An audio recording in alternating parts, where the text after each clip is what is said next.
আমরা ক্লাসে 6টা কজ টাইটেল মেমোরাইজ করে লিখতে বলেছিলেন, শুরু করবেন গ্রেট। আজকে।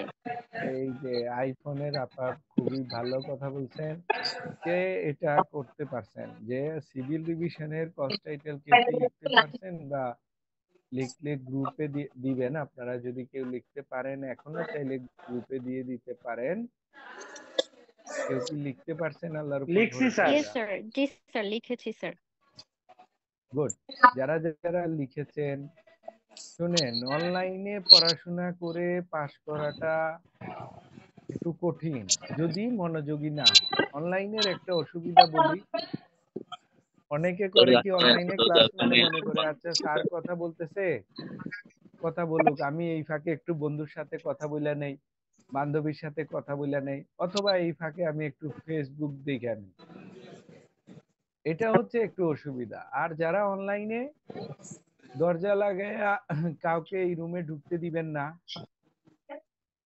আটকায় রাখবেন যাতে আপনাকে অনলাইন ক্লাস চলাকালীন অবস্থায় কেউ বিরক্ত না করে, কোনো ধরনের ডিস্টার্ব না করে, এইরকম একটা সিচুয়েশনে আপনি অনলাইন ক্লাস করতে হবে। কিন্তু অনলাইন ক্লাসটাকে যদি আপনারা হালকাভাবে নেন, তাহলে কিন্তু হালকাভাবে ফেল করবেন। অবশ্যই অনলাইন ক্লাসকে আপনারা খুব সিরিয়াসলি নিতে হবে। যদি সিরিয়াসলি না নিতে পারেন তাহলে অসুবিধা আছে, কারণ তখন আপনার এটা কষ্ট হয়ে যাবে। আর হাইকোর্ট, একটা বছর আপনি পরীক্ষায় রেজাল্ট খারাপ করলে এটা আপনাকে সারা বছর ভোগাবে। কারণ একটা বছর না, কিন্তু এটার সাথে আরো বেশি জড়িত আছে, আরো বেশি সময় আপনার। আর আমরা করব, ওই যে মিউট করে রাখবো, সকলের মাইক্রোফোন মিউট করে রাখবো, যাতে করে অন্যদের কষ্ট না হয়।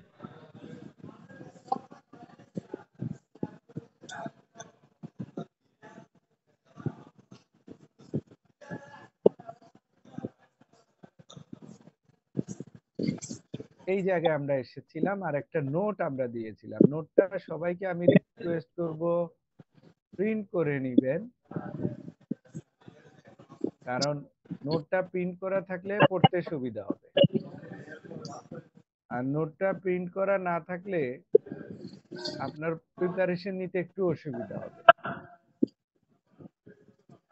এজন্য আমি রিকোয়েস্ট করব আপনাদেরকে, নোটটা যদি প্রিন্ট করে না থাকেন তাহলে আপনারা নোটটা প্রিন্ট করে নিন। নোটটা প্রিন্ট করা থাকলে আপনি সকল দিক থেকে সুবিধা পাবেন। এই সেই কজ টাইটেল আমরা যেটা লিখতে বলেছিলাম। ইন্টারেস্টিং বিষয় হলো, এই কজ টাইটেল আপনি 1, 2, 3, 4, এই 4টা কজ টাইটেল এত বেশি ইম্পর্টেন্ট। এই কজ টাইটেলটা যত বেশি শিখবেন, এটা আপনার রিটেও কাজে লাগবে, ক্রিমিনাল আপিলেও কাজে লাগবে, সিভিল আপিলেও কাজে লাগবে, এমনকি কোয়াশমেন্টেও কাজে লাগবে। তাহলে দেখেন, শিখা কখনোই বৃথা যায় না। লাইফে যত বেশি শিখবেন তত বেশি কাজে লাগবে, যত বেশি শিখবেন তত বেশি কাজে লাগবে। আপনার লাইফে অনেক সময় মনে হতে পারে এটা শিখতেছি, এটা মনে হয় কাজে লাগবে না, এটা কখনোই হয় না। আপনার একটা শিক্ষা জীবনের অন্য একটা কাজে লাগে, জীবনের একটা শিক্ষা অন্য আরেকটা কাজে লেগে যায়। এর জন্য আমি মনে করি আপনারা ব্যথা কমছে নি? এই শেখার প্রক্রিয়াটা কখনো হ্যাঁ, থামাবেন না। যেভাবেই পারেন নিজেকে শিক্ষার মধ্যে কাজে লাগাবেন। এই না যে আমরা কমাই দিত কস স্যালাইন। টাইটেল লিখতে বলেছি, হ্যাঁ, আপনারা যারা যারা এটা লিখেন, বাসায় প্র্যাকটিস করেছেন, তারা এটার বেনিফিট পাবেন আরো কয়েকদিন পরে। ইভেন আপনি প্র্যাকটিস লাইফে আসলেও এইটার বেনিফিট পাবেন। প্র্যাকটিস লাইফে যখন দেখাইতেছে আসবেন দেখেন না। তখন এটার বেনিফিট পাবেন। দে এবার দে। সরি, একটা মিনিট একটু লাইনে অসুবিধা হচ্ছে।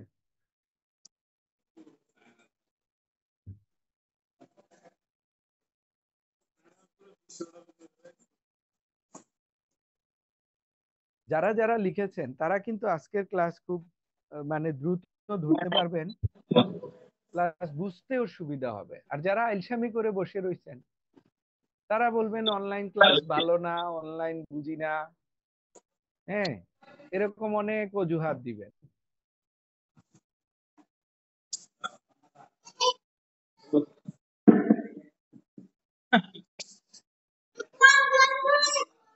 ফলে ময়লা লাগিয়ে দেবো, ময়লা লাগলে আর হতো না রে। হ্যালো, জি। এখন আপনারা আমার সাথে সাথে দেখি কেটে এই মারি। কস টাইটেল গুলা বুঝতে হবে। মজার ব্যাপার হলো, আরে এই যে একটা কস টাইটেল লিখতে পারার অর্থ হলো আপনার না এটা সিভিল মামা কাছে থাক। রিভিশনের 30% ড্রাফটিং শেষ। 30% ড্রাফটিং আপনার লেখা হয়ে গেছে।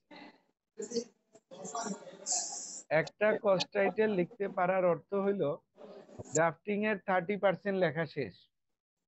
এটা কিভাবে হবে আমরা দেখব এখন। এটার জন্য আমাদের মনোযোগী হইতে হবে। এদিকে এ দেখছো? অনলাইনে ক্লাস করা কিন্তু এ কঠিন। যারা মোবাইলে ক্লাস করেন আমি তাদেরকে না এখন করব, যারা এখন যারা বানাই মোবাইলে বানাও ক্লাস করবেন না। এই দেখো। ঠিক আছে, হ্যাঁ মোবাইলে ক্লাস করলে আপনি আধা ঘন্টা ভালো মোবাইলে লাগতেছে, ভালো তাকায় থাকতে লাগতেছে, থাকতে ভালো লাগলে আর হইতো না। আপনার অস্বস্তি লাগবে, বিরক্ত লাগবে। এল এই দেখ এল পারলে একটা এই দেখ কম্পিউটারে এল বা ল্যাপটপে এই ক্লাসগুলা করেন, খুবই তুই যদি উপকার বানা পাবেন। ল্যাপটপে বড় মনিটরে, যত ঠিক বড় মনিটরে দেখবেন তত ভালো। আপনি তুই যদি বানা পারলে এটাকে তুই যদি কিন্তু বানা চাইলে আপনারা টেলিভিশনেও কানেক্ট করে নিতে পারেন।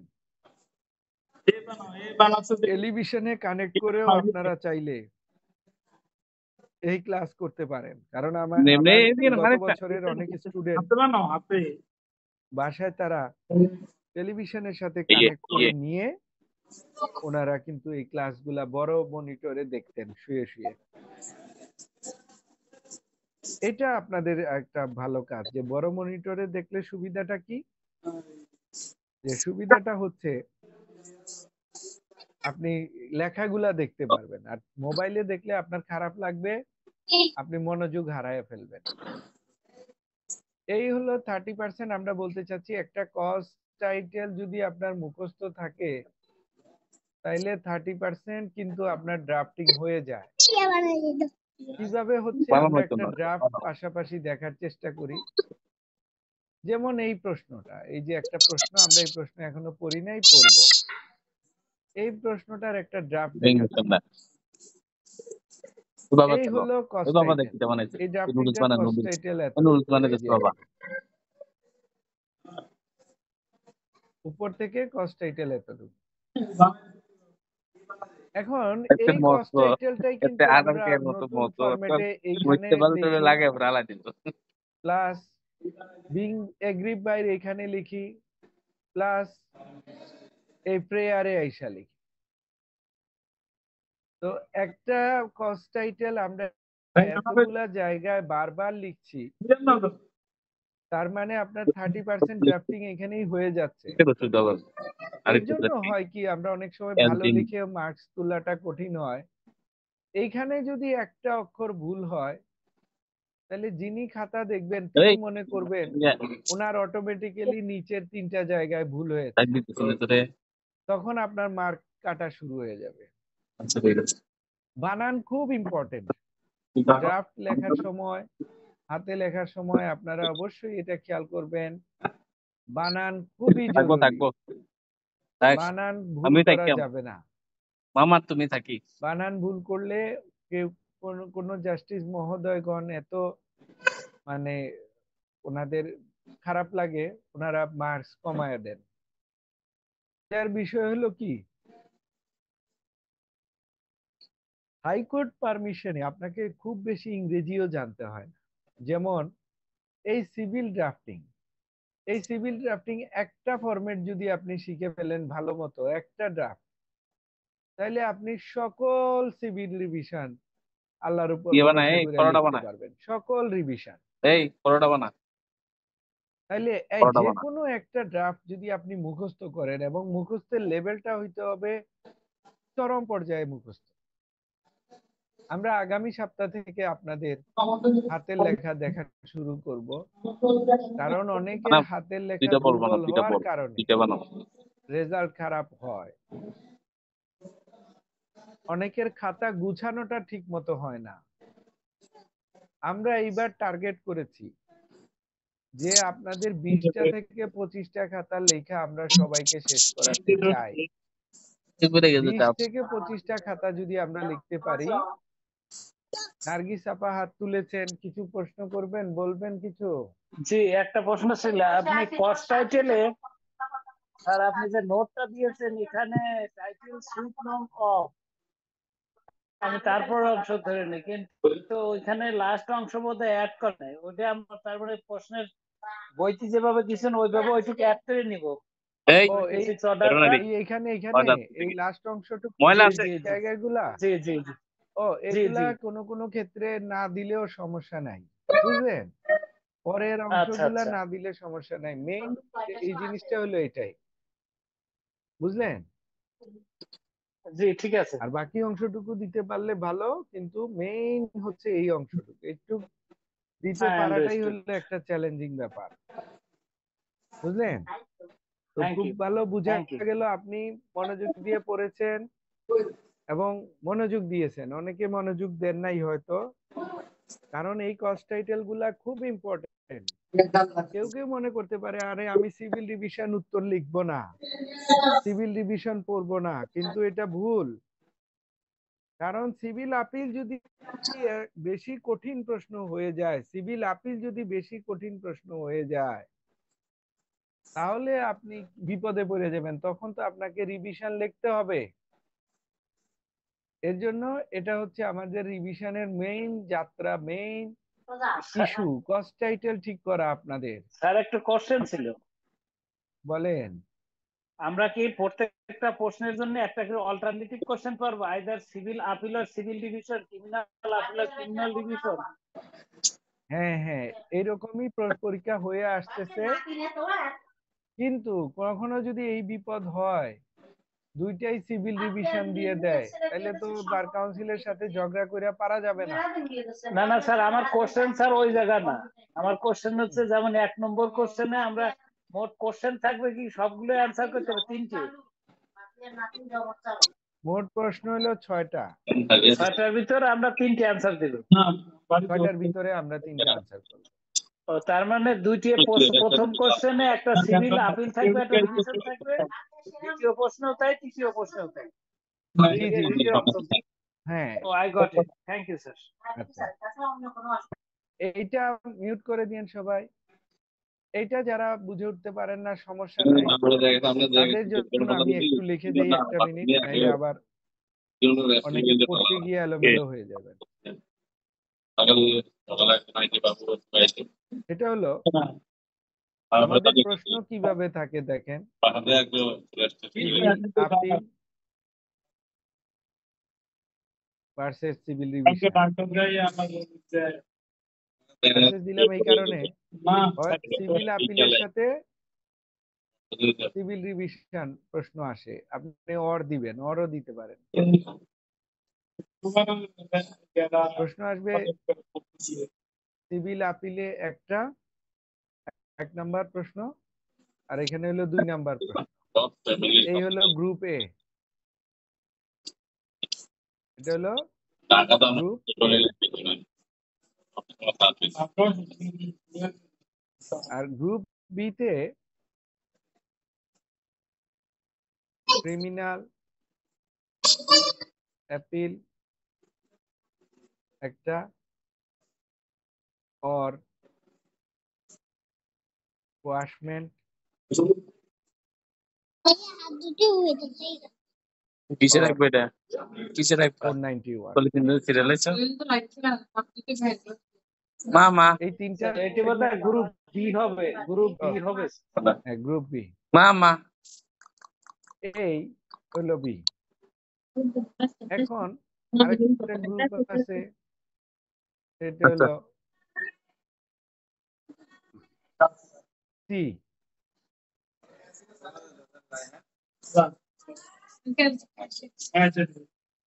এখানে রিট আসবে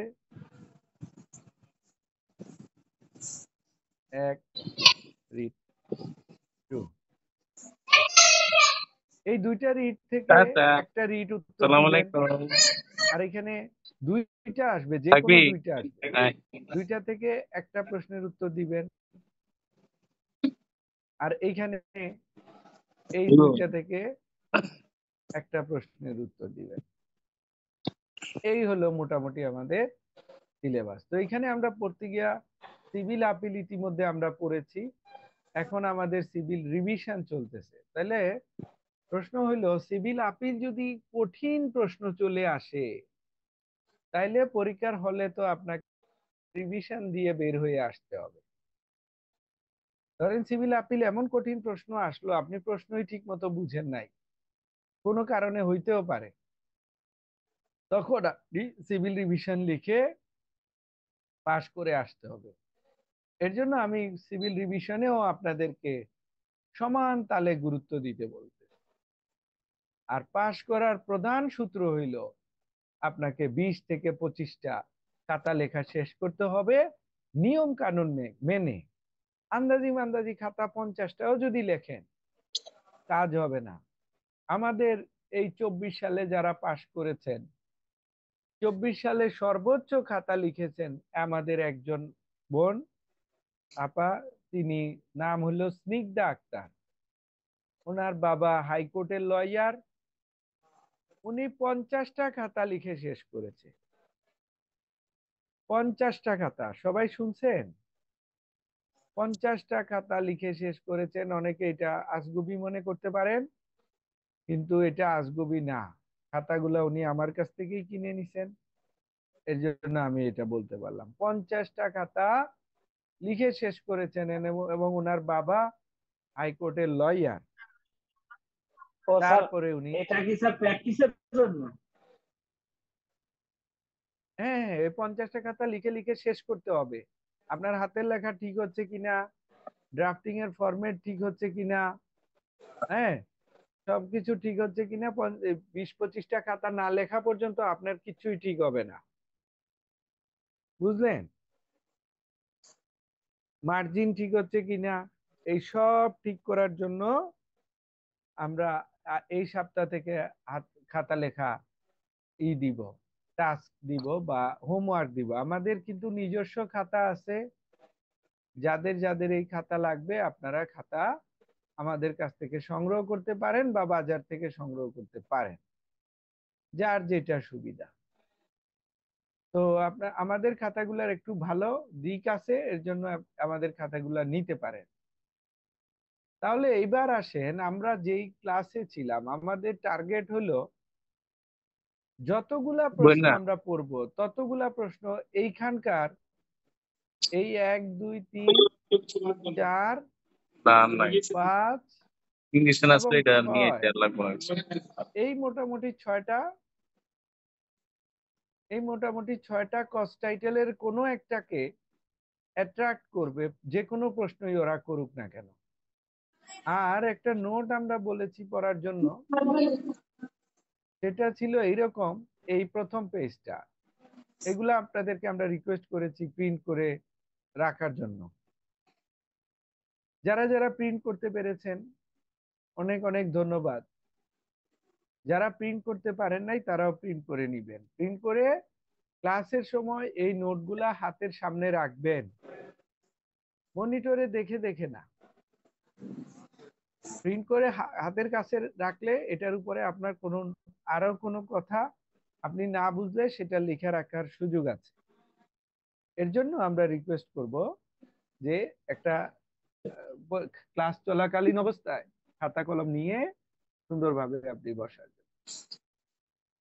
তাহলে এখন আমরা শুরু করি। আমরা বলেছিলাম এখানে 8টা সূত্র আছে। এই 8টা সূত্র আপনাদেরকে মুখস্থ রাখতে হবে, এই 1 থেকে এই ডান পাশের 8টা।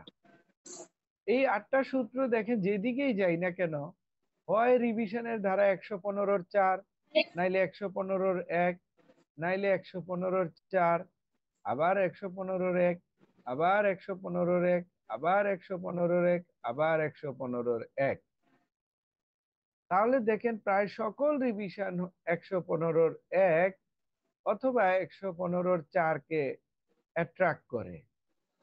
আর এইখানে একটা ব্যতিক্রম পাবেন, এই যে নিচের দিকে 1 নাম্বার দেখতেছেন, নিচের দিকে এইটা হলো section 25 of the small cause courts act. Small cause courts act, এই আইনে রায় ডিক্রি হলে এটার রিভিশন করতে হয় ধারা 25-এর অধীনে।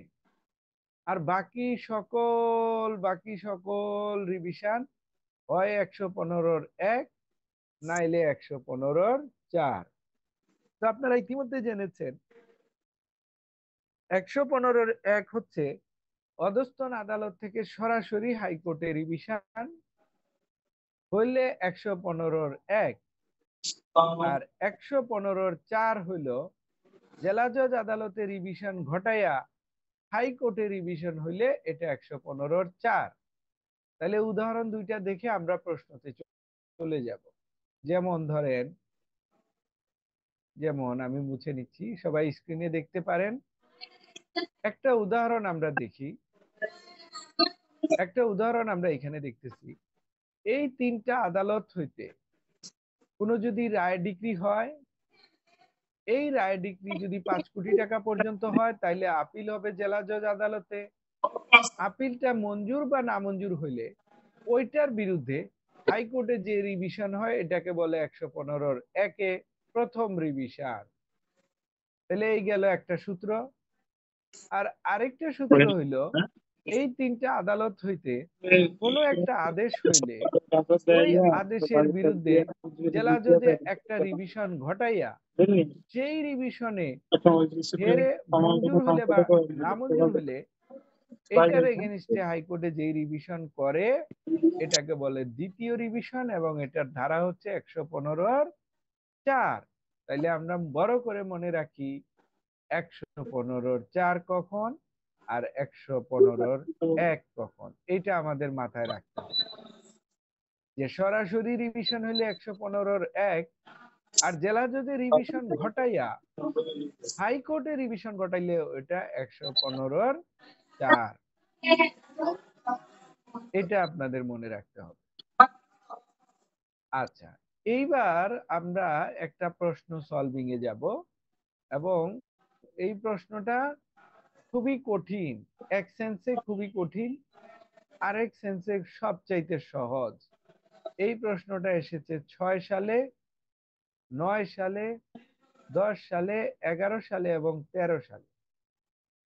এই প্রশ্নটা এসেছে, এই প্রশ্নটা আমরা এখন পড়বো, দেখেন, এবং এটাকে আমরা সলভ করার চেষ্টা করব। এটা আমি চেষ্টা করি আপনাদেরকে মাইক্রো ফাইলে বুঝানোর, তাহলে আপনাদের এটা বুঝতে আর একটু সহজ হবে।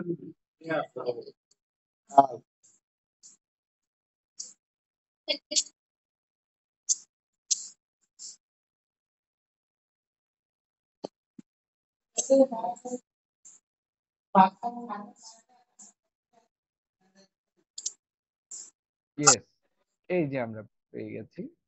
এটা এই ফাইলে কেন আনলাম দেখাই আপনাদেরকে বুঝানোর স্বার্থে। এটাতে কম্পিউটারে কাজ করা সহজ। অনলাইনে যিনি ক্লাস করায় তারও কিন্তু অনেক কষ্ট।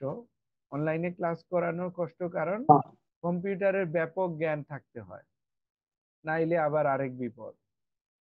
কম্পিউটার এলোমেলো হয়ে গেলে আরেক বিপদ। আচ্ছা, এখন আপনারা এই প্রশ্নটা আমি যখন পড়ব আপনারা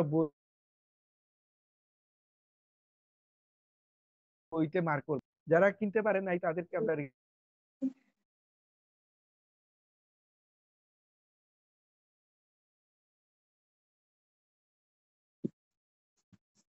রিকোয়েস্ট করব, বই একটা আগের বইয়ে যা ছিল সেটা টোটালি চেঞ্জ হয়ে গেছে।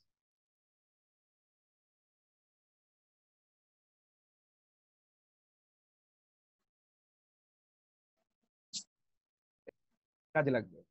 তাহলে আমরা যে জায়গায় ছিলাম আপনারা বইটা বের করেন।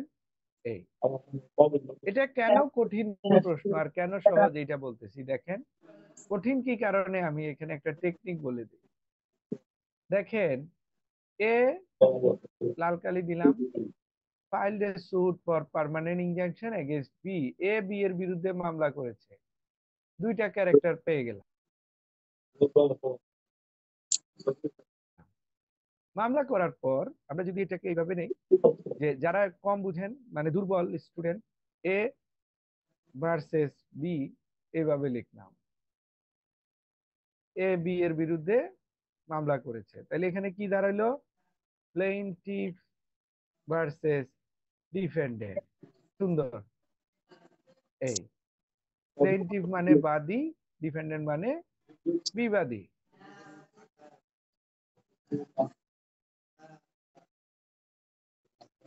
এখন বি একটা অ্যাপ্লিকেশন করলো লোকাল ইনভেস্টিগেশনের জন্য এন অ্যালাউ।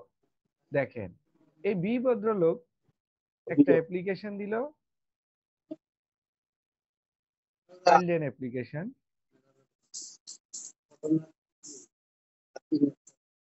এবং এটা অ্যালাউড হলো, A double L O D, allowed. Allowed হলে কে খুশি হলো, বি খুশি হলো, কারণ বি এর দরখাস্ত অ্যালাউ, বি খুশি হলো। এ নারাজ হইলো। দেখেন এ বিং নারাজ মানে a being aggrieved by the aforesaid order move before the district judge, তাহলে who also affirm the order of trial court। এখানে দেখেন অনেকগুলা কথা খেয়ে ফেলছে ওরা। কথাটা যদি এইভাবে লিখতো, বি এর দরখাস্ত মঞ্জুর হওয়ায় এ বিং এগ্রিভ, এটা দেখেন কেমনে কথা খেয়ে ফেলে। A being aggrieved file a civil revision before the learned district judge। হ্যাঁ, and after hearing the parties, the learned district judge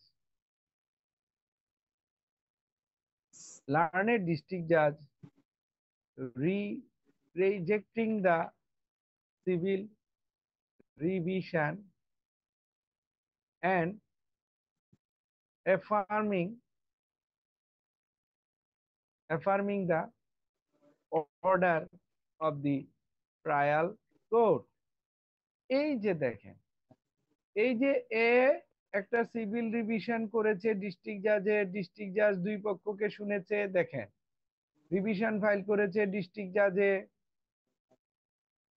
দুই পক্ষকে ডিস্ট্রিক্ট জাজ শুনেছে, শুনে ডিস্ট্রিক্ট জাজ রিভিশনটাকে রিজেক্ট করেছে। রিজেক্ট করার পর নিম্ন আদালতের অর্ডারটাকে বহাল রেখেছে। তাইলে এখানকার 3 লাইনের কথা তারা বেশিরভাগ কথা খেয়ে ফেলছে।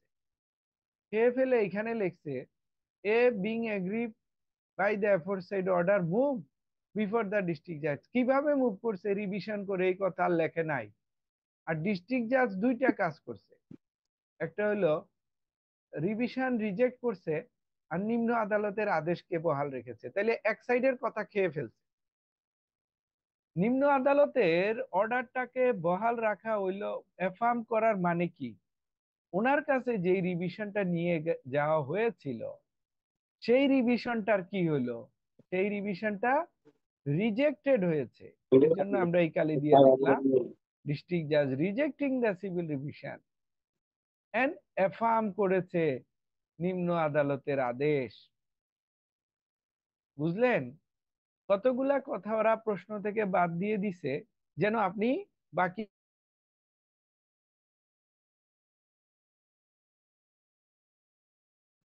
স্যার এখানে বিষয়টা হচ্ছে যেহেতু আমরা জানি যে এখানে এখানে আমাদের সেকেন্ড রিভিশন রিভিশনটা করবে। চলবে, কারণ হচ্ছে প্রথমে এর অ্যাপ্লিকেশনটা তো স্যার ইলেকট্রিশিয়ান ফরওয়ার্ড আমি তো রিজেকশনের মনে জন্য করো করছিল, কিন্তু বি তার এগেনস্টে এটা অ্যাপ্লি করে এবং বির আপিলটা অ্যালাউ করে।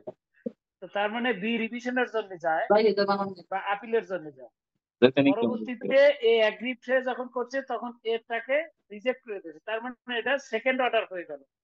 এই সেকেন্ড অর্ডারের কারণে বাই ল অনুসারে আমাদের প্রথমে 1 নম্বর কন্ডিশন অনুসারে এটা 115(4) অনুসারে আমাদের হাইকোর্টে রিভিশন করতে। সুন্দর বলেছেন। দুর্বল স্টুডেন্ট আরেকজন বলেন, দুর্বল স্টুডেন্ট কেউ একজন বলেন, সমস্যা কোনো? দেখি আর কে একজন পার্টিসিপেট করেন। ভাই তো সবল স্টুডেন্ট, বিদেশে লন্ডনে ছিলেন, এর জন্য একজন দুর্বল স্টুডেন্ট কেউ বলেন। আমাদের যে ভাই উত্তর দিয়েছেন উনি লন্ডন থাকে, এর জন্য উনি ভালো উত্তর দিয়ে দিয়েছেন, কিন্তু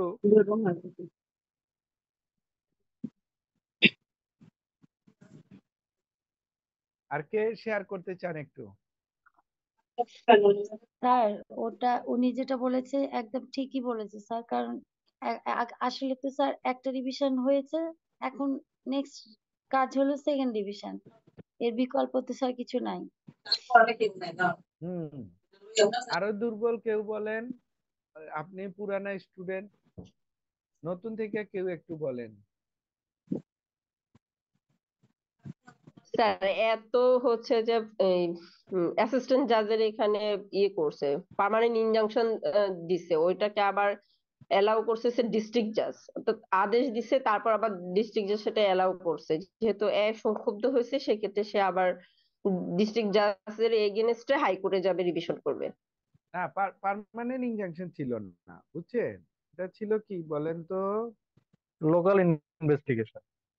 লোকাল ইনভেস্টিগেশন প্রশ্নতে এটা হচ্ছে স্যার অস্থায়ী। আর এখানে আরো কিছু টার্ম আছে স্যার, যেমন এখানে হচ্ছে লাগে স্যার, এখানে লোকাল ইনভেস্টিগেশন অলওয়েজ মানে অর্ডার 39 এর আন্ডারে এটা একটা অর্ডার, অস্থায়ী নিষেধাজ্ঞা, এটা অর্ডার। হ্যাঁ, আর অর্ডারের এগেনস্টে যেহেতু এখানে সেকেন্ড টাইমও সেই একই অর্ডারটা অ্যাফার্ম করছে, সে কারণে এখানে কনফার্ম হয়ে গেছে যে এটা রিভিশনই হবে, অন্য কোনো অপশন এখানে খোলা নেই।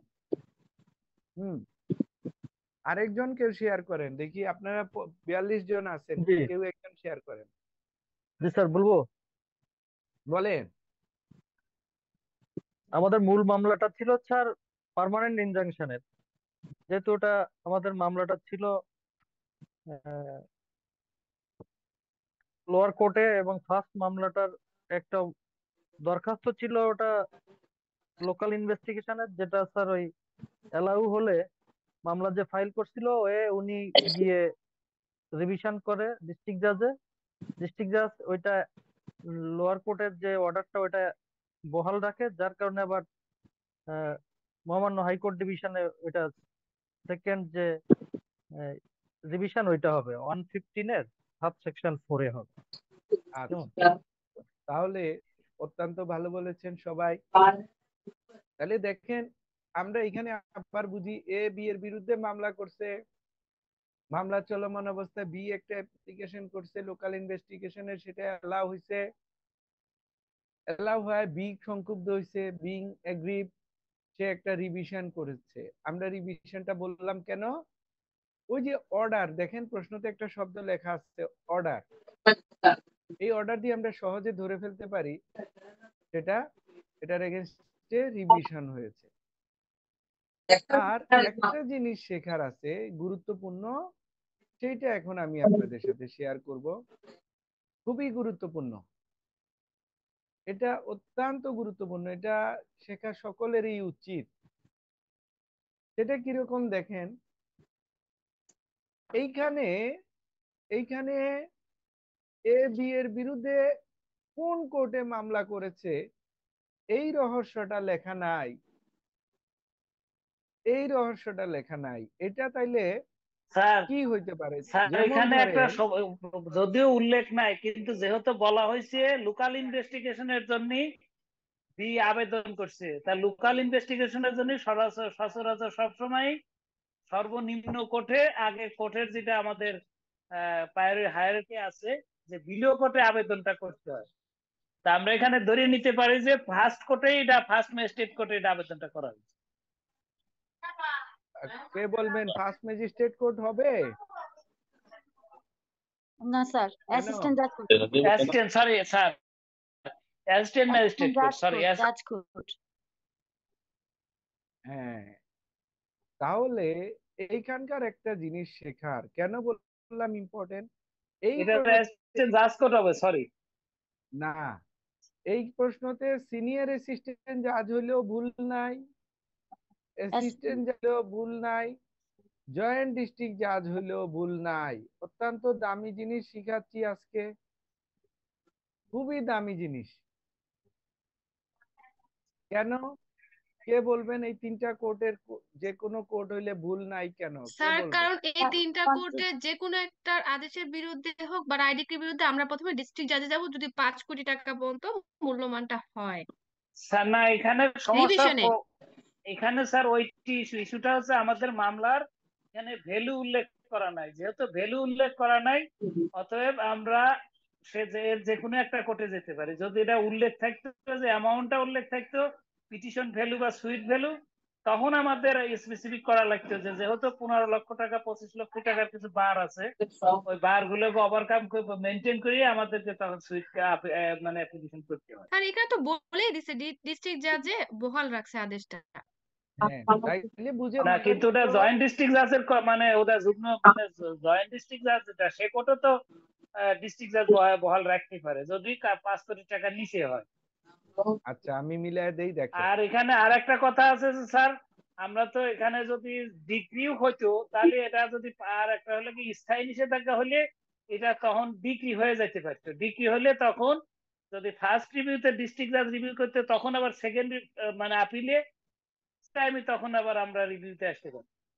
আচ্ছা শুনেন, সবাই মনোযোগ দিয়ে শুনেন, সবাই মনোযোগ দিয়ে শুনেন। এই তিনটা কোর্টের যে কোনো একটা কোর্ট আমরা বেছে নিতে পারছি এই কারণে, কারণ যদি জয়েন্ট ডিস্ট্রিক্ট জাজ ধরি তাহলে আমরা ধরে নিব মামলাটা 25 লক্ষ থেকে 5 কোটি টাকার নিচে, 5 কোটি টাকার নিচে।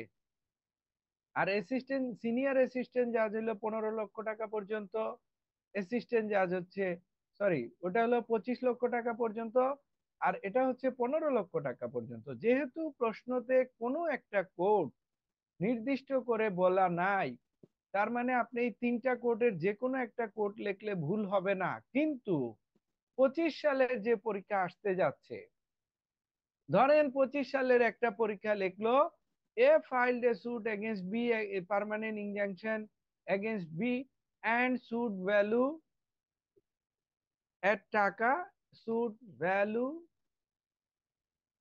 at টাকা, কথার কথা, ভ্যালু টাকা ধরেন 17 লাখ, और বলে দিল 24 লাখ और 4 crore।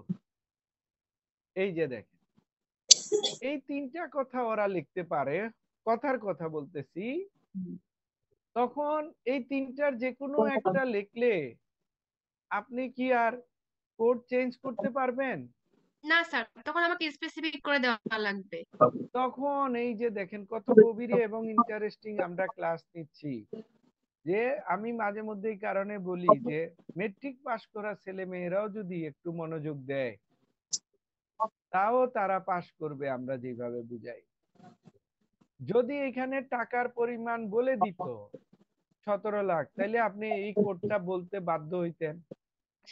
এই ধরেন, হ্যাঁ, এখানে ধরেন এই 13 লাখ বা 14 লাখ, বা এখানে যদি 24 লাখ বলে দিত, তাহলে আপনি কিন্তু সিনিয়র অ্যাসিস্ট্যান্ট জাজ লিখতে বাধ্য হইতেন। তাহলে 25 সালে এরকম প্রশ্ন আসলে অবাক হওয়ার কিছু নাই যে এইভাবে প্রশ্ন দিয়ে দিল। কিভাবে প্রশ্ন দিল? টাকা উল্লেখ করে দিল কিন্তু কোর্টের নাম উল্লেখ করলো না, আপনাদের আটকানোর জন্য, যে এদেরকে বিপদে ফালায় দেয়, তারা একটু দুশ্চিন্তা করুক, এত সহজে হাইকোর্টের লাইসেন্স নিয়ে নিবে এটা হতে দেওয়া যাবে না, একটু বিপদে ফালাই। তাইলে এরকম টাকার পরিমাণ দিয়ে কোর্টের নাম না দিলে তাহলে কিন্তু আপনি কোর্টের নাম বসাবেন কিভাবে, এই টেকনিকটা আজকে আলোচনা করলাম। কোর্টের নাম না থাকলেও আপনি যে কোনো কোর্ট কখন নিতে পারবেন সেইটা আলোচনা করলাম। এ বি এর বিরুদ্ধে একটা পার্মানেন্ট মামলা, ইনজাংশনের মামলা করেছিল, ওই মামলায় লোকাল ইনভেস্টিগেশনের জন্য একটা অ্যাপ্লিকেশন দিয়েছিল, সেটা অ্যালাউ হয়েছিল, সেইটার বিরুদ্ধে এগ্রিভড হয়ে সে সিভিল রিভিশন করেছে। এতগুলা কথা কেন লিখলাম? এতগুলা কথা প্রশ্নের মধ্যে নাই, তারা কথা কমায় ফেলছে যেন বাকি কথা আপনি নিজের জ্ঞান দিয়ে বুঝা নেন, বুঝলেন? এবং আপনি হাইকোর্টে আসবেন, হাইকোর্টে কি হবে? Second revision under section 115(4)। বুঝলেন? তাহলে এইভাবে আপনাদেরকে এক একটা প্রশ্নের গভীরে যাইয়া বুঝতে হবে। আমরা কিন্তু ওই এটা মামলা করছে, সেকেন্ড রিভিশন করছে, একটা রিভিশন করছে ডিস্ট্রিক্ট জাজে, ওইখানে হারছে, আপনার কাছে হাইকোর্টে আসছে, এইভাবে সংক্ষেপে ক্লাস করানো যাইতো। কিন্তু আমরা একদম গভীরে বুঝাইয়া দিলাম এই কারণে, এই প্রশ্ন হবে এইগুলার আশেপাশেই, আগামী 25 সালে প্রশ্ন হবে এইগুলার আশেপাশেই। দেখেন 5000 পরীক্ষার্থী এবার পরীক্ষা দিয়েছেন, 1500 পাস করেছেন, 3500 ফেল করেছেন। এটার কারণ যে কঠিন প্রশ্ন এসেছে তা কিন্তু না, প্রশ্ন সহজ এসেছে, কিন্তু আমাদের প্রিপারেশন দুর্বল ছিল, মনোযোগ কম ছিল, বিষয়টাকে হেলায় ফেলায় আমরা নিয়েছি। এর জন্য আমি মনে করি আপনাদেরকে সিনসিয়ার হইতে হবে। এখন এই প্রশ্নটার আমরা দেখবেন ড্রাফটিং এ যাই, এই প্রশ্নটা ড্রাফটিং এ গেলে দেখবেন এই যেভাবে আমরা বুঝে বুঝে আসছি, ড্রাফটিংটা এইভাবেই সাজায় দিলে আপনার ড্রাফটিং এর কাজ হয়ে যাবে।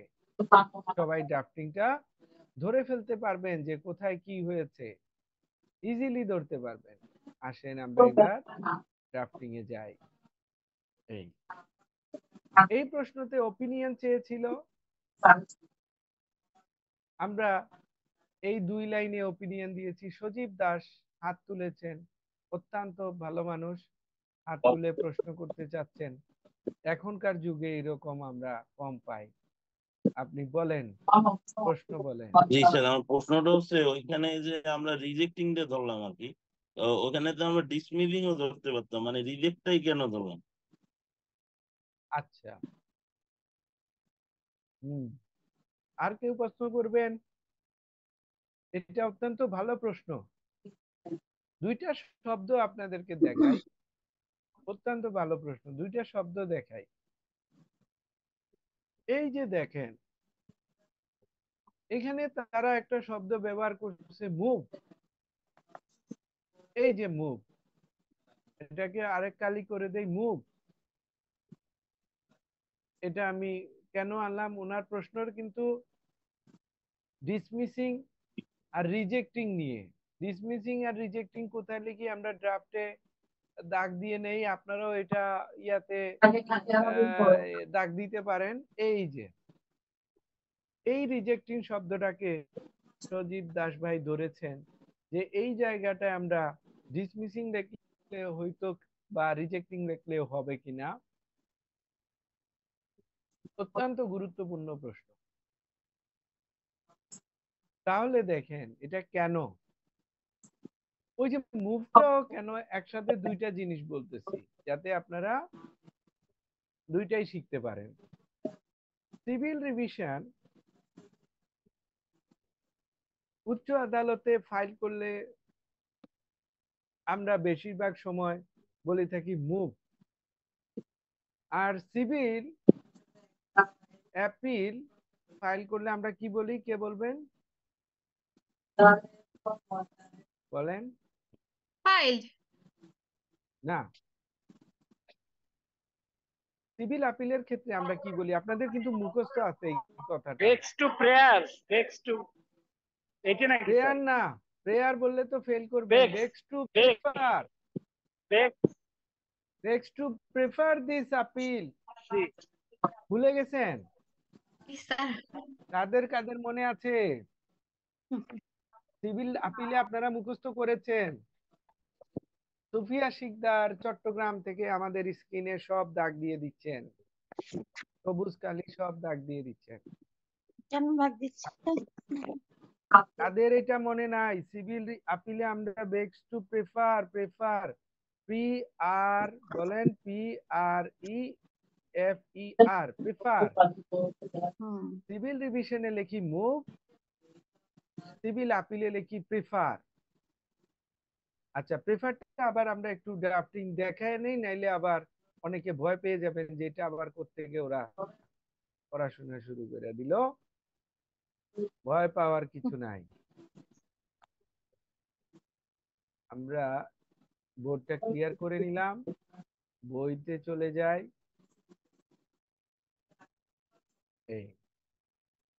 এখানে ধরেন সিভিল আপিলের একটা ফাইল সহ দেখায় আসি, আপনারা আপনাদের বইতে এটা দাগায় রাখতে পারেন।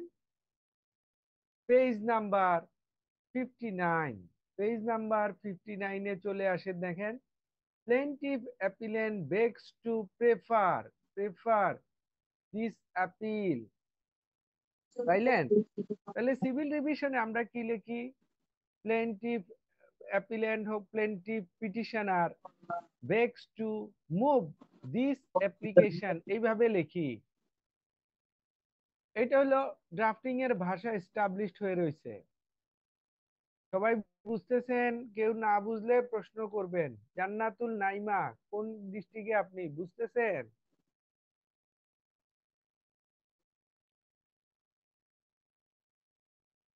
না বুঝলে কিন্তু সমস্যা, এই শব্দগুলা ই করবেন, ভুল করা যাবে না, স্যার মিস্টেক এটা তো করা যাবে কস্ট না। টাইটেলের অংশ, প্রশ্নের অংশেও তো এরকমই থাকবে না?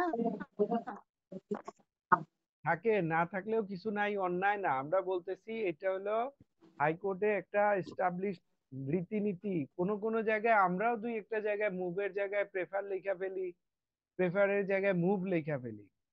কিন্তু ভালো ড্রাফটিং বুঝতে গেলে আপনাকে এগুলা একটু মেনটেন করতে পারলে ভালো। এইবার আসেন ভাইয়ের যে প্রশ্নটা, ইয়া সজীব দাস, সজীব দাস সাউন্ড পাওয়া যাচ্ছে না। আব্দুল্লাহ কাফি লিখেছেন সাউন্ড পাওয়া যাবে, আপনি মোবাইল রিস্টার্ট দেন পেয়ে যাবেন, অথবা ফাংশনে ক্লিক করেন। স্যার তাহলে আগের বইগুলো স্যার ডিসমিস আছে, এই জন্য এটা সবার মাথায় ঢুকছে মনে হয়। কোনো অসুবিধা নাই, আগের সব ভুলে যান। আগে তো অনেকে অনেক কিছু ভুল করে, আমরা তো মানুষ, আমরা অনেক ভুলের ভুল মধ্যে হতেই পারে। এটা আগামী বছরও দেখবেন এই বই আরো চেঞ্জ হয়ে গেছে। সিভিল রিভিশনের ক্ষেত্রে আমরা লিখি রিজেক্টিং সাধারণত, আর অ্যাপিলের ক্ষেত্রে লিখি ডিসমিসিং। বুঝলেন? এই যে ভাষাগত ব্যাপার। এখন কথা হলো, যদি রিজেক্টিং এর জায়গায় কেউ ডিসমিসিং লেখা ফেলে, এটার জন্য কি একদম মামলা খারিজ হয়ে যাবে? মামলা খারিজ হয়ে যাবে কিনা? বা মুভের জায়গায় প্রেফার, প্রেফারের জায়গায় মুভ লিখলে কি মামলা খারিজ হয়ে যাবে? মামলা নষ্ট হয়ে যাবে? মামলা নষ্ট হবে না। তবে আমরা যে ড্রাফটিং এর সৌন্দর্য মেনটেন করি, এইটা একটু হয়, ক্ষতিগ্রস্ত হয়। এর জন্য আমরা রিকোয়েস্ট করব, আমাদের জানাশোনার মধ্যে আপনার তাড়াহুড়ার মধ্যে এক দুইটা মিস্টেক এনলি হয়ে গেছে, এটা হলো এক জিনিস, কিন্তু আমাদের চেষ্টা থাকতে হবে ড্রাফটিংটা যত বেশি সুন্দর রাখা যায়, যত বেশি রাখা যায়, তত বেশি আমাদের জন্য ভালো।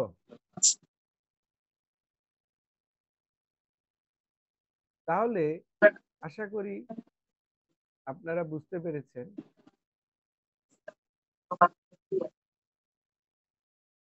হ্যাঁ, এবার আসেন দেখেন এটা ড্রাফটটা যদি আমরা দেখি কিভাবে দাঁড়িয়েছিল। এই অংশটা কি? এই অংশটাও কিন্তু আমরা অপিনিয়ন, প্রশ্নেতে যদি অপিনিয়ন চায়, অ্যাডভাইস চায়, তাহলে আমরা এই 3 লাইন দিব। প্রশ্নতে না চাইলে দিব না। এই প্রশ্নতে চেয়েছে কিনা দেখি। এই প্রশ্নতে দেখেন চেয়েছে, এইখানে এসে advice A regarding next course of action. Advice A regarding next course of action. একে অ্যাডভাইস করো পরবর্তী করণীয় বিষয় নিয়ে, এবং একটা prepare the application as per provision of relevant law in this regard. আইন যেভাবে বলে এইভাবে একটা ড্রাফট তৈরি করো। তাহলে দেখেন আমরা কিন্তু প্রত্যেকটা শব্দ ভেঙে ভেঙে শেখার চেষ্টা করতেছি, প্রত্যেকটা জিনিস বুঝার চেষ্টা করতেছি, শুধুমাত্র আপনাদেরকে পাশ করানোর ইচ্ছায়।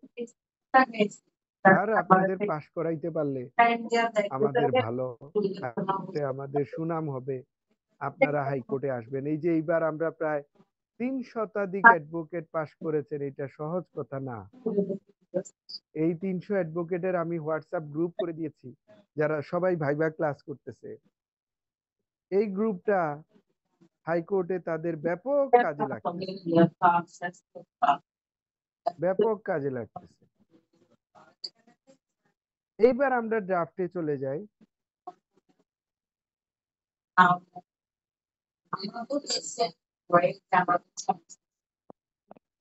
আমরা চলে যাই ড্রাফটিং এর অংশগুলা দেখি, যে এটা যে ওপিনিয়নে ছিল আপনারা বুঝতে পেরেছেন।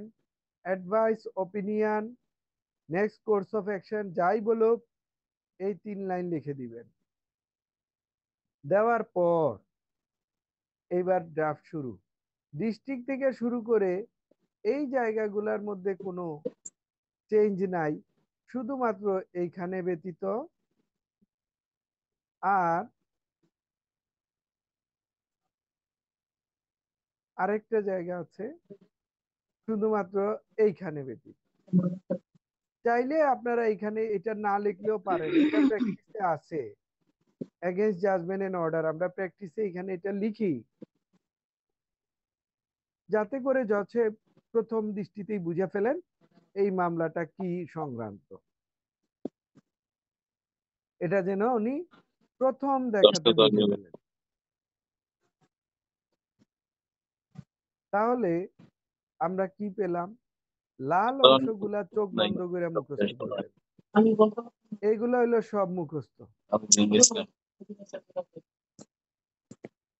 শুধু এইখানে পার্টি চেঞ্জ হইতে পারে। ডিফেন্ডেন্ট কখনো ডিফেন্ডেন্ট পিটিশনার হইতে পারে, কখনো প্লেইন্টিফ অপোজিট পার্টি হইতে পারে।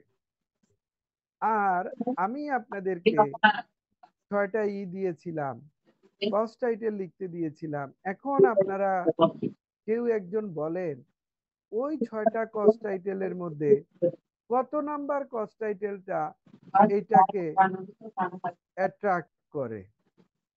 যে সূত্র দিয়েছিলাম আপনাদেরকে, 6টা কস্ট টাইটেল দিয়ে সূত্র দিয়েছিলাম। হ্যাঁ, 1 নাম্বার। 1 নাম্বার। আর এইখানকার বলতে হবে, এইখানকার সূত্র 1 নাম্বারটা বলেছেন সবাই, এই 1 নাম্বার সূত্রটা এটার সাথে অ্যাপ্লিকেবল। গুড। এইভাবে সকল প্রশ্ন দেখবেন আমাদের এই সূত্রের সাথে মিলে যাচ্ছে। আর এটার সাথে মিলাইতে হবে এইখানকার কোন কস্ট টাইটেলটা অ্যাপ্লিকেবল। কে বলবেন?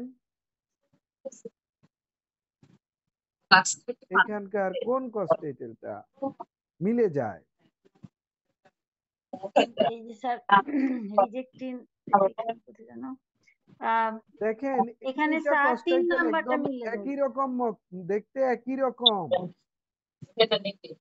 কিন্তু একটু ব্যতিক্রম আছে। এই জিনিসটা যেদিন শিখে ফেলবেন সেই দিন আপনার সিভিল রিভিশন শেখা মোটামুটি কমপ্লিট বলা চলে। কে বলবেন এই যে 4টা কস্ট টাইটেলের মধ্যে এই প্রশ্নটা কোন কস্ট টাইটেলে সাথে মিলে? কে বলে হেল্প করবেন? 3 নাম্বার স্যার, রিজেক্টিং। কেমনে বুঝলেন? রিজেক্টিং ওটা ওই 1 নাম্বারও রিজেক্টিং, এখানে অ্যাফার্মিং, 1 নাম্বারের স্যার স্যার, অ্যাফার্মিং। এটা সম্ভবত 1 নম্বর হবে, মানে এটা এই রিজেক্টিং দ্য 1 আর 3 রিভিশনাল সম্ভবত না আপনাদেরকে আমরা যেভাবে ট্রেনিং দিচ্ছি সম্ভবত বলবেন না, বলে ডাইরেক্ট অ্যাকশনে যাবেন যে এইটাই হবে ইনশাআল্লাহ। 1 বুঝলেন? নাম্বার হবে, 1 নাম্বার। এক নাম্বার হবে মিল আছে স্যার একটু, আর এটা 1 নাম্বারে ডাইরেক্ট। এইটা বোঝা যাচ্ছে যে অনেকেই এটা পড়েন নাই। এই যে দেখেন আমরা রিভিশন বলতেছি, রিজেক্টিং রিভিশনাল অ্যাপ্লিকেশন, আর 3 নাম্বার কিন্তু রিভিশন না, আপিল। আপিল জি স্যার। এর জন্য 3 হচ্ছে না। ও 1 আর 2 এর মধ্যে এইটা হলো judgment and order allowing the revisional application. Revision allow হয়েছিল, এটাও আমাদের হয় না, আমাদেরটা হলো এটা।